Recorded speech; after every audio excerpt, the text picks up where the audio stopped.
அந்தோனியார் ஊரணி அந்தோனியார் கோயில் பிரசித்தி வாய்ந்த கோயில். அந்த கட்டிடப்பாடுகள் இங்கே வீட்டுக்கு கொண்டு வந்து போட்ட ரோட்டுக்கரையில் இருந்த கல்லுகளை இரவு டக்கில் ஏற்றி கொண்டு போய் அங்கே கொண்டு போனது அதுக்குரிய ஆதாரங்கள் எங்கிட்ட இருக்குது. வச்சவை எல்லாரும் தமிழில் பேசினா தான், தமிழில் இங்குவரை கேட்டால் தான் நான் உங்களுக்கு பதிலளிப்பேன்னு சொல்லி இன்றைக்கு கையை கட்டி கொண்டு போனதை கண்டேன். நான் பேசல விரும்பல. வணக்கம் ஊசி ஐயா, வணக்கம். உங்களுக்கு ஒரு முக்கியமான விருதை நான் சொல்ல விரும்புகிறேன். முதல் நீங்கள் பாராளுமன்றத்தில் கதைக்கண்ட பாராளுமன்ற உறுப்பினர்களோட வீட்டை 3 மாதம் வேலை செய்யுங்க. லோ படிக்கணுன்றீங்க, லோ படித்து போட்டு லோ பெட்டி கதைங்க. 32 இயக்கம் தொடங்கி என்னத்தை சாதிச்சிங்க? 4 ரோட்டில் நிற்கிறோம். இன்றைக்கு 32 கட்சி அடைக்கிறீங்க. தமிழ் அரசியலுக்கு உன்னுடைய நாடகம் தான் ஓடிக்கொண்டிருக்கையா. உன்னது மனிதர்கள் உனக்கு சொல்லல உங்களுக்கு ஏன்னா அண்ணாந்து பார்த்து துப்புறா மூஞ்சையில். அதே பக்கம் நீயே கையெழுத்து துப்பி போட்டு மூஞ்சையில் பூச. நீ வெளிநாட்டுக்காரர்கிட்ட வாங்குற காசுக்காக ஒரு கதையும், இங்கே சிங்கள மக்களுக்கு வாழ் குடிக்கிறதுக்கு ஒரு கதையும். இன்றைக்கு நீ சரியாக காட்டுவியா? உன்னை திறமான செய்யக்கூடிய ஓயல் வடிக்காத வெளியில் கூட கொண்டு காட்டுறது செய்வியா? இப்படி மாயூர் பண்ணாங்க, சாரி மணிக்கோன் மண்ணாங்கட்டு உரியல் சொன்ன உன்னை விட தேவலமாக்கவே பண்ணான். உமாதான் முடிஞ்சால் அந்த பொய்க்காணியை நீ சொன்னீங்கன்னா அவர் சொன்ன மாதிரி 1912ஆம் ஆண்டு உறுதி இருக்குது. நாங்கள் பிறக்க முற்பட்ட காலம், உன்னுடைய அப்பாவும் பிறக்க முற்பட்ட காலம். அவரை அரசியல் கேட்க போகிறதில்ல, கேட்டலும் வர போகிறதில்லை. அவற்றை அரசியலனே தென்னிலங்கை நோக்கி நகரா போகுது. சிங்கள மக்களுக்கு நகர்றதுக்காக வேண்டி தான் இப்படி நான் வேலை செய்கிறேன். எதுவுமே எந்த ஒரு விட்டு கொடுப்புக்கு நீங்கள் வர தேவையில்லை. விட்டுட்டு எழுப்பி போனால் காணுமா?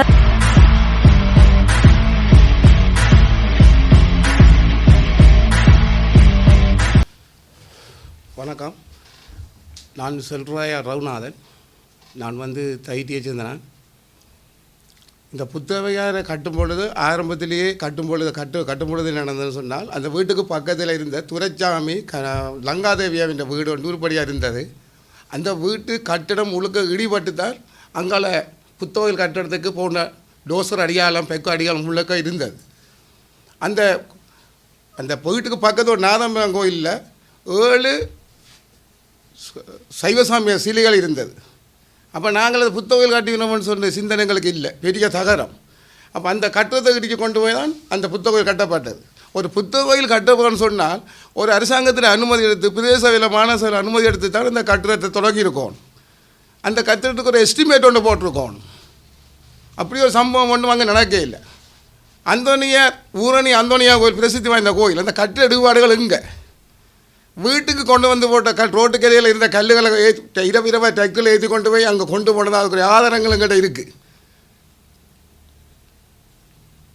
யார் இதை கேட்குறது? அப்போ நாங்கள் நினச்சது பிரிப்பிக்க நாம் ஏதோ நடக்கிறது சம்திங் ரோங்கான நாங்கள் மனதில் வச்சு கொண்டு இருந்தாங்க. இன்றைக்கு இப்படியான சூழ்நிலை புத்தகையில் கட்டி போட்டு இவன் சொல்லிக்கணும் இது எங்களோட பாரம்பரிய இடம்னு சொல்லி கொண்டிருக்கணும். சர்வேந்திர சில்வா சமரவீர சார் சொல்கிறார், இது புத்த நாடு, புத்தவியாரை நாங்கள் எங்கே வேண்டுமானாலும் வைப்போம் பண்ணிக்கணும். அப்போ இப்போவே நீங்கள் வச்சுட்டீங்கன்னு சொன்னால் நாளைக்கு எங்கே வைக்க போகிறீங்கன்றது முடிவில்லாமல் கிடக்கு. நாளைக்கு எங்களை வீட்டு பக்கத்திலும் வைக்க சந்தர்ப்பம் இருக்குது. நீங்கள் இந்த புத்தவியாரை வைக்கணும்னு சொன்னால் நீங்கள் என்ன செய்ய வேணும்? சமய தலைவர்கள், எங்களோட கிறிஸ்திய தலைவர்கள், பௌத்த தலைவர்கள், மதிப்புக்குரிய யார் எங்களோட நயனாதிபதி ஐயா, அவர்களை நீங்கள் கூப்பிட்டு வச்சு முன்னிறுத்தி அடிக்கல் நாட்டி வச்சுருக்கணும். அடிக்கல் வச்சவை எல்லாரும் தமிழில் பேசினா தான், தமிழில் இங்குவரை கேட்டால் தான் நான் உங்களுக்கு பதிலளிப்பேன்னு சொல்லி இன்றைக்கு கையை கட்டி கொண்டு போனதை கண்டேன். நான் பேசல விரும்பல. அப்படியான நிலைமையில் இந்த இதுக்காக வச்சு நீங்கள் இப்படி ஒரு கோயிலை கட்டி போட்டு புத்தகையில் கட்டி போட்டு இதுதானுங்கிற கோயிலோடு நீங்கள் ஆட்சி உரிமை எடுக்கிறது சரியான விஷயம் இல்லை. லண்டன் உலகத்தையே ஆள்ற லண்டன் நாட்டில் இனப்படுகொலை நடந்தன்னு சொல்லி போராடின மக்களுக்கு அந்த இடத்துல வச்சு எப்படி காட்டியவர் அவர் தான் அடிக்கல் வைத்திருக்கார். ஒரு நல்லவர்கள், நல்ல பெரிய மனிதர்கள், மேலாவிகளை வைத்து செய்ய வேண்டிய அந்த புத்தகையில் சாதாரணமாக ஆக்களை வச்சு நீங்கள் செய்தது தவறிலும் தவறு. ஐயா வணக்கம், ஊசி ஐயா வணக்கம். உங்களுக்கு ஒரு முக்கியமான விருதை நான் சொல்ல விரும்புகிறேன். முதல் நீங்கள் பாராளுமன்றத்தில் கதைக்கண்ட பாராளுமன்ற உறுப்பினர்களோட வீட்டை 3 மாதம் வேலை செய்யுங்க. அவங்க நட உட பேச்சு பக்குவம் அதுகளை நீங்கள் படித்து போட்டு பார்லிமெண்ட்டில் கதைங்கோ. லோ படிக்கணுன்றீங்க, லோ படித்து போட்டு லோ பெட்டி கதைங்கோ. காணிக்கு போராடி கொண்டிருக்கோம், பாசலுக்கு ஆட்டியை உறுதியை கொண்டு போகிறீங்க. 3 பேர் காணி ஆட்டை காணியை யார் விடுறது? யாருடைய காணியை யார் விடுறது? எங்கட காணியை விடுங்க வேணுமா? முழுக்க கொஞ்சம் விடுறேன், கூட விடுறேன், கூடையும் மம்பட்டி இவங்களுக்கு தேவையில்லையே. சரியாக நீங்கள் கட்டி போடுங்க. ஓகே, மன்னிச்சு கொள்கிறோம். புத்தகத்தை விட்டு போங்க. உங்களையும் விட நாங்கள் திறம்பட நாங்கள் அதை பராமரிப்போம். யானை தும்புக்கை விட இடம் கொடுத்தா இடித்து தள்ளின மாதிரி மெல்ல மெல்ல மெல்ல மாவட்டம் வரையும் பெரும் பாருங்க அந்த புத்த கோயில். அங்கே இருக்க அந்த 18 பிறப்பு காணி அந்த அண்ணன் சொன்ன மாதிரி அவ்வளோ புத்தக இடம் காணும். நீங்கள் அனுமதி இல்லாமல் இந்த பெரிய புத்தக நீங்கள் கட்டினீங்க, அனுமதி இல்லாமல் மெல்ல மெல்ல நீங்கள் பிரிப்பிக்க மாட்டீங்கன்றதுக்கு என்ன உத்தரவாதம்? நாங்கள் 8 பேர் தான் கச்சேரி அந்த நேரம் போனான், அற்புதமானவர். அந்த கோயிலுக்கு போயிட்டு வரோம், புத்தகம் வெறியினோம் புத்தகம் அமைப்பதற்கு. அதை நான் விலை வாங்க பிக்காலும் கொண்டு நான் தொல்வியை தோன்றதுக்கு மதிப்பு கொடுங்கப்பா. அவங்க என்ன செய்கிறாங்க, வந்தோடனே கட்ட விட்டவங்கள பெரிய போராட்டம் இருந்த எல்லாம் இப்போ அங்கே ஒரு புத்தகம் எழுப்பி இருக்கும். அப்போ சமய வீராஜா சொன்னால் சரியா, அங்கே புத்தகம் கட்ட முடியுமா? என்ன நிலையில் நீங்கள் நிற்கிறீங்க? பலாலில் ஆமி பலாலி சண்டை சொல்லி கொண்டு நாங்கள் பொத்தி போட்டு நீங்கள் தைக்காதீங்க. பலாலி சண்டை எங்கே முடிஞ்சது? பலாலி தானே செல்லடிக்கும், பழனி சண்டம் சாகுது, பழனி சண்டம் மகதி சண்டம் பெருகுது. உங்கள் தவளையில் சொல்லிக்கொண்டு நீங்கள் பாதிக்கப்பட்டு வந்தால் கடைசி யாழ்ப்பாணம் வங்க. நீங்கள் நினைக்காதீங்கோ தைட்டியில் நடக்கணும்னு நினைக்காதீங்கோ. தைட்டி போராட்டத்தில் நானும் பங்கு பெற்றி தான். ஒரு பொம்பளை போய் 2 கோன் அடிக்கிறோம், ஒரு பிள்ளை மயங்கி போச்சு. அம்மா தண்ணி கொடுத்த உடனே கல்லது கோன் அடிக்கலாம். இல்லை பார்த்து போங்க, என்ன சேட்டை பருவமா ஏன் கொச்சப்படுத்தி உங்களது நீங்களே அண்ணாண்டு பார்த்து துப்பாதீங்க. உங்களை மூஞ்சல் நீங்களாம் துப்புறீங்க. தமிழ் வேணும் போராட்டம் வேணும் 32 இயக்கம் தொடங்கி என்னத்தை சாதிச்சிங்க? நாலு ரோட்டில் நிற்கிறோம். இன்றைக்கு 32 கட்சி அடைக்கிறீங்க. அன்றைக்கு பலாலி, இன்றைக்கு தையிட்டி, நாளைக்கு மவுனியாவை புத்தகம் லட்ட போகிறாங்க. ஊசி ஐயா நல்ல மரியாதை வச்சிருக்கான். ஒரு சினிமா படத்துக்கு இப்போ கமெடியன் இருந்தால் தானே சினிமா ஓடுமன்ற மாதிரி இப்போ எங்களை தமிழ் அரசியலுக்கு உன்னுடைய நாடகம் தான் ஓடிக்கொண்டிருக்கு ஐயா. உன்னது மனிதர்கள் உனக்கு சொல்லல. உங்களுக்கு ஊத்த பேச்சு எவ்வளோ கதைக்க தெரியுமோ? உங்களுக்கு 3 பாஷை தெரியும் பண்ணுறீங்க. 30 பாஷையில் அதை விட கேவலமான பாஷை வரைக்கும் எனக்கு தெரியும். நாங்கள் ரோட்டில் இருந்து கத்தி கொண்டிருக்கோம், அழுது கொண்டிருக்கோம். நீ உள்ளுக்க போகிறோம். என்ன எந்த மனைவியை தெரியுமா? என்ன பிள்ளைய தெரியுமா? ஒரு பொம்பளையை கொண்டு தெரியாது, கௌரவப்படுத்து. எல்லாம் ஊற்றியாக கதைக்கிறாங்க.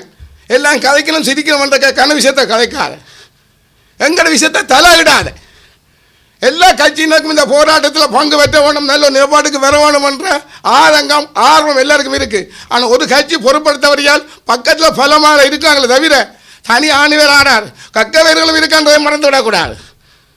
இதை கொச்சப்படுத்தாதீங்க. சொல்கிறாங்க இதில் ஆர்ப்பாட்டம் பண்ணுறது கொடி பிடிக்கிற நாளைக்கு அடைக்கலம் அடைக்க போகிறான். ஏன்னா அண்ணாந்து பார்த்து துப்புறான் மூஞ்சையில்.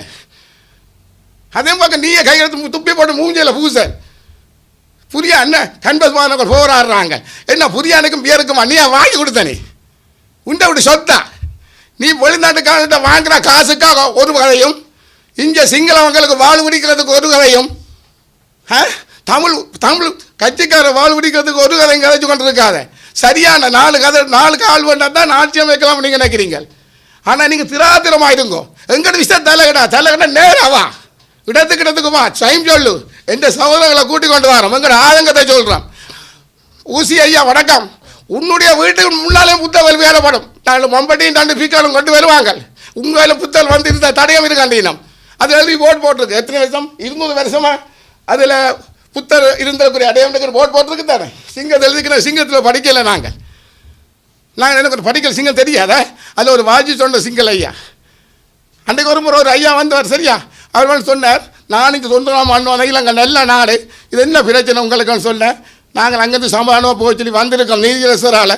அதனால் நீங்கள் உங்களுக்கு ஒத்துழைப்பு செய்யுங்கள 18 குடும்பத்தினம் உறுதியை கொண்டே காட்டினாங்க. அவர் எல்லாம் சரி பார்த்துட்டு சொல்கிறார், நான் நேரையாக போய் அங்கே கதைச்சிட்டு வாங்கணுண்டு. அங்கே கதைச்சி போட்டு சொல்கிறார், உங்கள் ஆதிவளத்தில் போய் நீதியரசர் மத்தியில் போய் கதைச்சினாங்க. அங்கே நடந்த சம்பவங்களை நீங்கள் வெளியில் கதைக்கக்கூடாது, இது எங்களுக்குள்ள இருக்கட்டும் சொன்னபடியா நாங்கள்லாம் மூடிக்கொண்டு இருக்கோம்.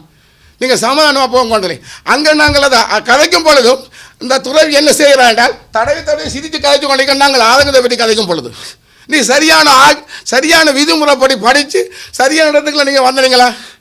சரியான துறவிக்குரிய அந்தஸ்து தாக்கி இருக்கா? நீ உனக்கு மேலோரை நீ மதித்து நடக்க வேணும். காவி துணிக்கு மதிப்பு கொடுங்க.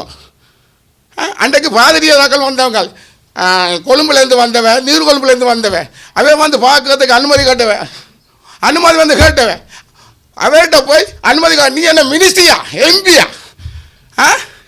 அப்போ உன்னிட்ட வந்து கேட்க இல்லை கொண்டு போனோம் உன் பேர் நம்ம முகத்தை எழுதினோமா போயினோம் பெரியனோம். அவங்க பெரியாக்கள் இல்லை, வெள்ள துணியோட போகிறாங்க. போன்றீங்க சிங்கள ஃபாதர்ஸ் மாதிரி வந்தவங்க, நியாயம் கேட்டு வந்தவங்க. அப்போ அவங்க நீங்கள் என்ன செய்ய வேணும்? உள்ளுக்கு விட்டுருக்க வேணும் இல்லையா? அவர் வந்து என்ன செய்யணும்? வந்து பார்த்துட்டு அனுமதி இல்லையான்னு சொல்லிக்கணும். என்னதுக்கு அப்படி அனுமதி? சரியாக தைரியவனாக நெஞ்சு சுத்தம் பண்ணால் நேரடியாக போய் நீங்கள் கதைக்கு அனுமதி கொடுத்துருக்கலாம் தானே. கதைச்சிருக்கலாம் தானே. மன வேதனையோட வந்தவன். அப்பவும் நான் சொன்னேன், ஐயா நீங்கள் போகாதீங்கோ, இவங்களுக்கு வெள்ளை கொடிக்கு மதிப்பு கொடுக்க தெரியாது, வெள்ளை உடுப்புக்கும் நாங்கள் ஃபாதர் நாங்கள் போனால் எங்களுக்கு மதிப்பா. நான் ஐயா இவங்க வெள்ளை கொடிக்கும் மதிப்பு கொடுக்குறார்கள் இல்லை, வெள்ளை துணிக்கு உங்களை உடுப்புக்கும் மதிப்பு கொடுக்க மாட்டாங்க சொல்லி கௌரவப்பட்டு நான் சொன்னேன். அன்றைக்கு எங்கட யார் வேலுசுவாமி ஐயா காவி உடுப்புக்கும் மதிப்பு கொடுங்க ஐயா. ஒரு வெள்ளை தூய்மையானது. ஒரு பொம்பளை வெள்ளை சீலையில் போனாண்ட ஒரு விதவை அவளை கும்பிடுக்கும். வெள்ளை உடுப்புற ஒரு பொம்பளை விழுந்து அவளுக்கு ஹெல்ப் பண்ணுங்க. ஒரு வெள்ளை பாதிக்காத பொம்பளை ஒன்று தெய்வமாக மாறிங்க. உங்களுக்கு வெள்ளையண்டா என்ன கருப்பாண்டா என்ன தெரியாமல் இருக்கிறீங்க. என்ன சரியாக நான் கடுப்பு நாயிரம் பெட்டி கிடைக்கல, அரிசியா பெட்டி கிடைக்கல. ஊசி ஐயா நீங்கள் சரியாக போட்டிருந்தா 3 ஓட்டில் வந்தால் 30 ஓட்டில் வந்தேன். ஓட்டன்ற பித்தி எடுத்து தானே ஆட்சிக்கு வந்தேனே. கதைக்காதீங்க நீங்கள். உங்களுக்கு சட்டம் தினக்கா நாங்கள் படிப்போம். எந்த ஒரு பயிற்சியும் 3 மாதம் 6 மாதம் 5 மாதம் காணும். உன்னை கூட திறமாம் நாங்கள் இன்றைக்கு நீ சரியாக காட்டுவியா? உன்னை கூட திறமான சேர்த்து செய்யக்கூடிய ஓயில் படிக்காத வெளியில் கூட கொண்டு காட்டுறது செய்வியா? உன்னால் முடியுமா? அந்த பிள்ளைய போய் கதைக்கோ பாராளுமன்ற அந்த பிள்ளைய போய் 30 ஓட்டம் 300 ஓட்டம் உண்டு.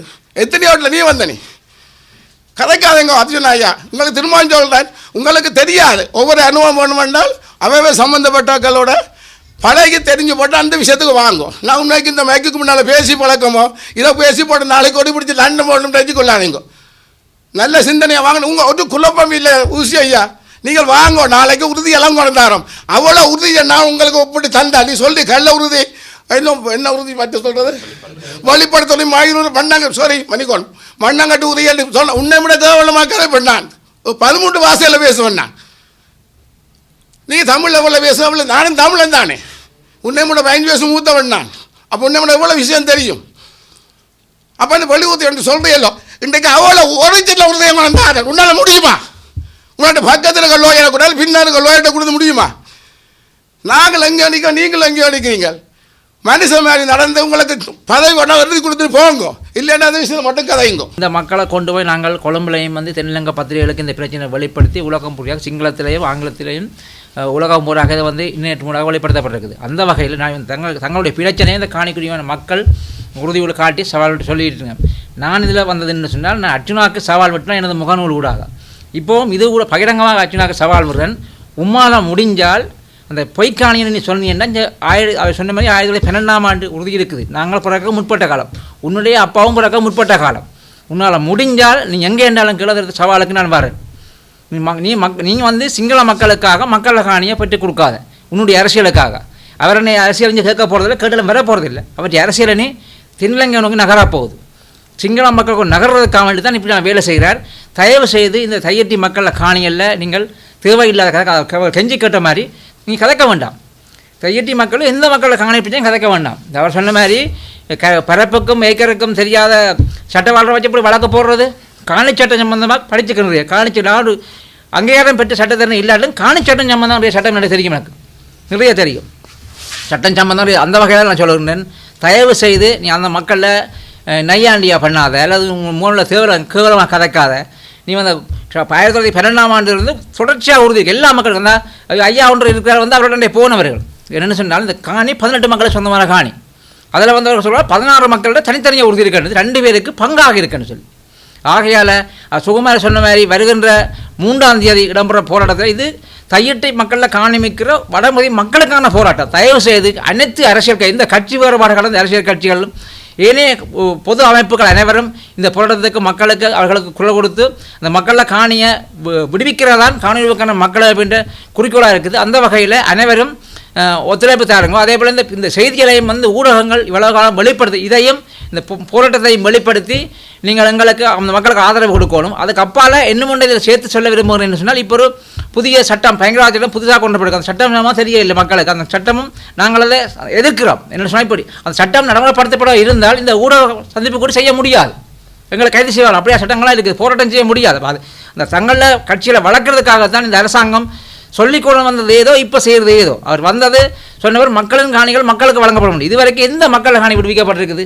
எதுக்குமே விடுவிக்கப்படவில்லை. ஆகையால் தயவு செய்து அவர் கேட்ட மாதிரி அந்த காணியை மக்களுக்கு பெற்றுக் கொடுக்கும்போது கேட்டு அற்ற நாடுகளுக்கு சவால் விட்டு மக்களோட வந்திருக்கிறேன் முழுக்க பெறலாம்னு சவால் விட்டு வெளியேறுகின்றேன். நன்றி, வணக்கம். இந்த இடத்துல வந்து நான் ஒரு சரியான ஒரு மனக்கவலையோட மிகுந்த வருத்தத்தோடையும் தான் நான் வந்து உங்களை முன்னாடி நான் பேசி கொண்டிருக்கிறேன். என்னென்னு சொன்னேன், இந்த தையிட்டி நாங்கள் இப்போ 3 வருஷம் ஆகுது நாங்கள் போராட தொடங்கி. இந்த 3 வருஷத்துலேயும் நாங்கள் சாதித்தது என்னென்னா, ஆக குறைந்தபட்சம் இந்த பிரச்சனையை வந்து உலகளாவிய ரீதியில் வந்து நாங்கள் வெளிப்படுத்தி இருக்கிறோம். இப்படி இந்த மக்களுக்கு ஒரு அநீதி நடந்து கொண்டிருக்கிற விஷயத்தை வந்து நாங்கள் இந்த போராட்டத்தின் மூலம் வெளி உலகுக்கு கொணர்ந்துருக்கிறோம்.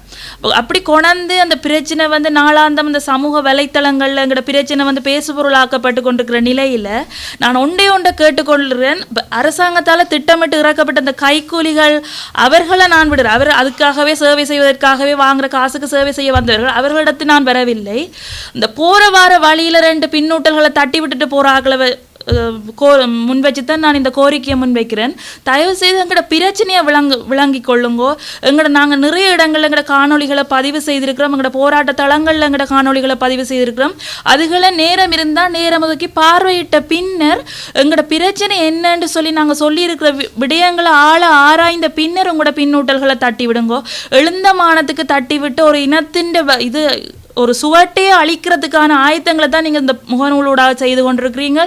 மற்றது தயவு செய்து சிந்தியுங்க. இந்த மக்கள் என்னத்துக்காக அப்படி 3 வருஷம்? எங்களுக்கும் தனிப்பட்ட வேலைகள் இருக்குது, எங்களுக்கும் குழந்தைகள் இருக்கின்றன, குடும்பங்கள் இருக்கின்றன, எங்களுடைய பொருளாதார தேவைகள் கணக்கு இருக்கின்றன. எல்லாத்தையும் தவிர்த்து விட்டு நாங்கள் இந்த ரோட்டிலே நின்று போராடி கொண்டிருக்கிறோம். உங்கள் வாய் பகோடா சாப் மெல்லுவது போல எங்களை போட்டு மெல்ல வேண்டாம். தயவு செய்து சிந்திச்சு பின்னூட்டல்களை பதிவிடுங்கோ. எழுந்த மானத்துக்கு அது அரசியல், கட்சியினுடைய கட்சியினுடைய அடியாட்கள் இவர்கள், கட்சியினுடைய அள்ளக்கைகள் இவர்கள் என்றவாறான பதிவுகள்லாம் மேலோங்கி காணப்படுகின்றன. நாங்கள் எங்களிடத்தில் இருக்க உறுதிகளை வந்து நாங்கள் எல்லா இடமும் போஸ்டர் அடித்து ஒட்ட வேண்டிய எந்த ஒரு கட்டாயமும் இல்லை. தேவையான அமைச்சுக்களுக்கு நாங்கள் சமர்ப்பித்துக்கிறோம். ரணிலுடைய அரசாங்க காலத்தில் கூட நாங்கள் சமர்ப்பித்திருக்கிறோம். அனுரகுமார திசாநாயக்க அவர்கள் ஆட்சிக்கு வந்த பின்னர் கூட மார்ச் மாதம் 20ஆம் தேதி பௌத்த சாசன அமைச்சர் சுனில் செனவி ஹினிதுபாவை சந்தித்து எங்களுடைய சகல ஆவணங்களும் சமர்ப்பிக்கப்பட்டன. அதற்கு அடுத்து ஏப்ரல் மாதம் 3ஆம் தேதி நீதி அமைச்சுக்கு கீழ் இயங்குகிற ஒனர் என்ற நிறுவனத்திடம் கூட நாங்கள் எங்களோட சகல உறுதிகளும் கையளிக்கப்பட்டன. அதுவே நாங்கள் மிகுந்த வேதனையுடன் தான் கையளித்திருந்தோம். எங்களிடம் அவ்வளவு துருவி விசாரணை செய்துதான் ஒவ்வொரு உறுதிக்காரர் இருக்கிறார்களா, உங்களுக்கு உறுதி எழுதப்பட்டிருக்கிறதா, 30 வருஷமா நீங்கள் காணியை பிடிச்சு ஒரு உயர் பாதுகாப்பு வலயமாக வச்சிருக்கீங்க. எந்த ஒரு தாயும் தனது மகளுக்கு அந்த காணியை எழுதியிருக்க மாட்டா, விடுவிக்கட்டும் எழுதுவோம் என்ற ஒரு நோக்கத்தில் தான் இருப்பார்கள். அந்த இடங்களில் கூட எங்களிடம் கேள்விகளை முன்வைத்திருந்தார்கள். இது உங்களுடைய பேரில் இல்லை, நீங்கள் ஏன் வந்திருக்கிறீர்கள் இந்த உறுதியை கொண்டு, இந்த உறுதிக்குரியவர் இருக்கிறாரா இல்லையா, அப்படியான கேள்விகள் எங்களிடத்தே தொடுத்தார்கள்.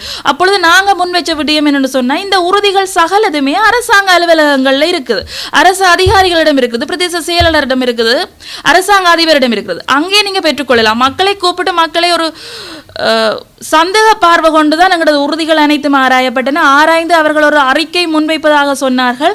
அறிக்கையும் வெளியிட்டிருந்தார்கள். அதற்கு பிறகு ஒரு இணையவழி மூலமாக ஒரு கலந்துரையாடலும் மேற்கொண்டிருந்தார்கள். அதில் கூட நான் அவர்களிடம் முன்வைத்த கேள்வி, முதல் விடுகிறது விடாதது அடுத்தபட்சம், குறைந்தபட்சம் எங்கட காணிகள் என்றதையாவது நீங்கள் ஒப்புக்கொள்கிறீர்களா என்று.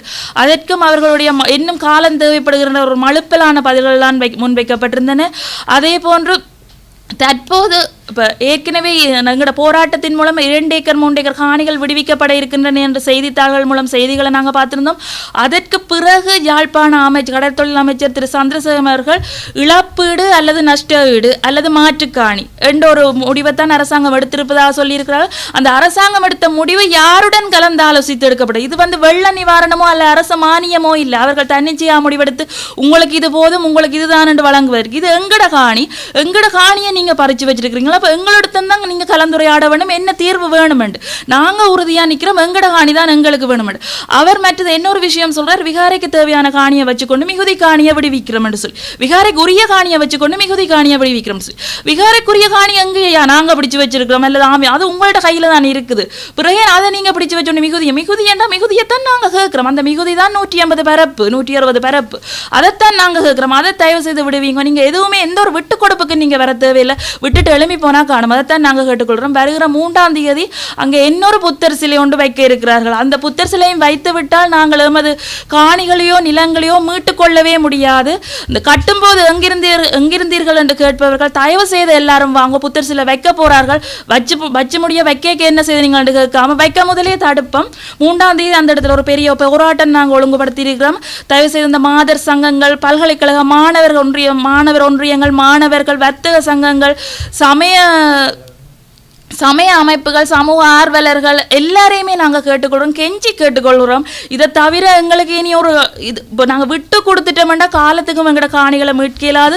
அது மட்டுமில்லை, அது எங்களோட தனிப்பட்ட பிரச்சனை இல்லை. இந்த இடத்துல நாங்கள் விட்டு கொடுத்துட்டோம்னு சொன்னால் நாளைக்கு வவுனியாவில் கட்ட தொடங்குறாங்க, அந்த இடத்துக்கு காணிகளும் விட்டு கொடுக்கப்பட்டு கொண்டே போகும். நாளைக்கு ஒட்டுமொத்த தமிழ் இடங்கள் அனைத்துமே விகாரைகள். நாங்கள் பௌத்த மதத்தை நாங்கள் எதிர்க்கவில்லை, நாங்கள் எந்த ஒரு சிங்களவருக்கோ பௌத்தருக்கோ நாங்கள் எதிரில்லை. ஆனால் எங்களது இடத்தில் அடாத்தாக நீங்கள் வந்து விகாரை கட்டுவது அனுமதிகள் இல்லாமல், எங்களுடைய எந்த ஒரு ஒப்புதல்களும் இல்லாமல் விகாரை கட்டுவது எங்களால் எந்த விதத்திலுமே ஏற்றுக்கொள்ள முடியாதது. இந்த அனுர அரசாங்கம் வந்து நாடாளுமன்ற உறுப்பினர்கள் தெரிவு செய்யப்பட முன்னர் ஜனாதிபதி தெரிவு செய்யப்பட்ட மயிலிட்டியிலே ஒரு கூட்டம் நடந்தது. அதில் வந்து அமைச்சர் சந்திரசேகர் வந்து சொல்லியிருந்த விஷயம், எங்களுக்கு அனுர தோழரால் சொல்லியிருக்கிற விஷயம், எதையுமே நீங்கள் சொல்லாதீங்க செய்யுங்க, ஆகலால் நாங்கள் எதையும் சொல்ல மாட்டோம், கதைக்க மாட்டோம், செயலில் தான் காட்டுவோம். ஆனால் நீங்கள் சொன்னதொண்டு இப்போ செய்து கொண்டிருக்கிறதோண்டு கதையாக நாளுக்கு நாள் ரீல்ஸ் விட்டு கொண்டிருக்கிறீங்க. மாலை மரியாதை இல்லையன்றீங்க, அப்புறம் மாலை மரியாதையோட போறீங்க. அடுத்த விஷயம் அமைச்சர் சந்திரசேகர் சொல்லியிருந்தவர், இது வந்து எங்கட காலத்தில் கட்டப்பட்ட விகாரை இல்லை, கட்டினது வேற யாரும், நாங்கள் தீர்வு கொடுக்கத்தான் விரும்புகிறோம், அதில் நாங்கள் மாற்றுக்காணி கொடுக்க விரும்புகிறோம், எங்கட காலத்தில் கட்டில்லைன்னு. அப்போ நீங்கள் உங்களோட தேர்தல் பிரச்சாரங்கள் உங்களோட அனுர தோழர் காட்டின அந்த 400 ஃபைலும் உங்களோட காலத்தில் நடந்த ஊழலா இல்லைத்தானே? அப்போ அதையே நீங்கள் உங்களோட பிரச்சாரத்துக்கு ஒரு வாய்க்கரிசியாக நீங்கள் பயன்படுத்தினீங்க. அந்த 400 ஃபைலும் முதல் நடந்த ஆட்சி காலங்கள் நடந்த ஊழல் தானே, அதுக்குரிய தீர்வை கொடுக்குற மாதிரி இதுக்கு முதல் நடந்த ஆட்சி காலத்தில் நடந்த ஊழல், அதுக்குரிய தீர்வை தாங்கொண்டு தான் நாங்கள் கேட்குறோமே ஒழிய ஏன் எங்களை சந்திக்கிறதுக்கு நீங்க பயப்படுகிறீங்க? எந்த ஒரு இடத்துல பாராளுமன்ற உறுப்பினர் ரஜீவன் அவர்கள் போராட்டம் நடந்து 5 பேர் கைது செய்யப்பட்டிருக்கணும். இரவு முகநூல்ல தட்டி விட்டதோட சரி, அதோட அவற்ற கடமை முடிஞ்சது. தயவுசு முகநூல் அரசியலை நாங்கள் விரும்பல. எங்கட போராட்ட களத்துக்கு வாங்க, மக்களை சந்தியுங்கோ, தேவையான நடவடிக்கை எடுங்கன்னு தான் நாங்கள் கேட்டுக்கொள்கிறோம். தயவு செய்து எங்கட இனத்தை அழிய விட்டுறாதீங்க, எங்கட இடத்தை சோரம் போக விட்டுறாதீங்க. நான் கெஞ்சி கேட்டுக்கொள்கிறேன். எல்லாருமே ஒரு கடமையா நினைச்சு, அம்மா மேர், அப்பா மேர், தம்பி தங்க எல்லாரும் எங்கே ஒரு களியாட்டம் என்று சொன்னா என்ன கடமையா எல்லாத்தையும் விட்டுட்டு போறீங்க தானே? அதே மாதிரி ஒரு இதை ஒரு நாள் ஒதுக்குங்க. எங்களுக்கு ஒரு நாள் குறைஞ்சது 5000 பேர் திரளுங்கோ. போலீஸாராலேயோ யாராலையும் எங்களுக்கு எந்த ஒரு அடக்குமுறையும் கட்டவிழ்த்து விட முடியாது. 5000 பேர் ஊரவர்களையும் கேட்டுக்கொள்கிறேன். உலகமே தையட்டியை மீட்க வேண்டும் என்று ஏங்கிக் கொண்டிருக்கிற இந்த நேரத்தில் ஊரவர்கள் பயத்தினாலோ என்ன காரணமோ தெரியாது ஒதுங்கி போயிருக்கு. சகலரும் 1-2 வாரங்கள் மீட்க முடியும். மீட்டு அந்த வெற்றி களிப்பில் நாங்கள் எல்லாரும் பகிர்ந்து கொண்டு அந்த காணியில நாங்கள் உறவாடுவோம். சகலரும் வாங்கோன்னு நான் கேட்டுக்கொள்கிறேன். நன்றி, வணக்கம்.